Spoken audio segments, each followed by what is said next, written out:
Cari gambar kak. Cari gambar ada, video pun ada kak. Kak jangan cakap macam tu, jangan pusing-pusing saya kak.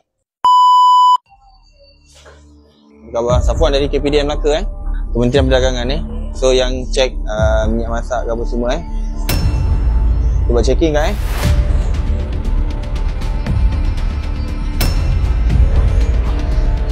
Kak banyak minyak paket ni kak? Ya ke satu box kak? Kak kena jujur dengan saya tau kak? Kak ada permit ke apa ke? Permit apa barang kawalan ada? Ada, saya hari ni saya niaga saya pakai ni. Kakak dapat minyak kat mana kak? Saya belilah. Beli kat mana? Pasar. Pasar? Ya ke pasar kak? Ya. Saya ada gambar tau. Kakak dapat kat mana semua saya tahu. Tadi saya dapat ni. Kak, cari gambar kak. Cari gambar ada, video pun ada kak. Kakak jangan cakap macam tu, jangan pusing-pusing saya kak. Kan saya pening. Kenedor pun saya tak bawa hari ni. Banyak ni kak. Ni patut guna dekat rumah ni kak. Kenapa pakai yang ni? Tak boleh. Dia bukan kalau ada stok tak boleh. Dia cerita dia kalau kat kedai. Sabar. Sabar saya cakap dulu. Nanti kang saya habis napas sekejap lagi kang saya tak bercakap kang.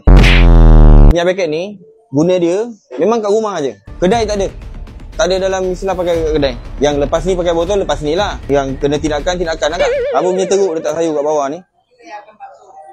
Memang basuh tapi jangan letak bawah orang nak makan. Ni kalau kesihatan datang ni, tak ada ampun ni. Akak berapa lama dah berniaga? Dah lama takkan letak macam ni. Pisau terdedah apa semua. Ni barang masuk dalam perut lah kak. Ini makan kakak RM7.5 masuk sekitar 100 lebih. Akak tak boleh tau. Minyak paket tu akak pakai untuk berniaga. Mana boleh.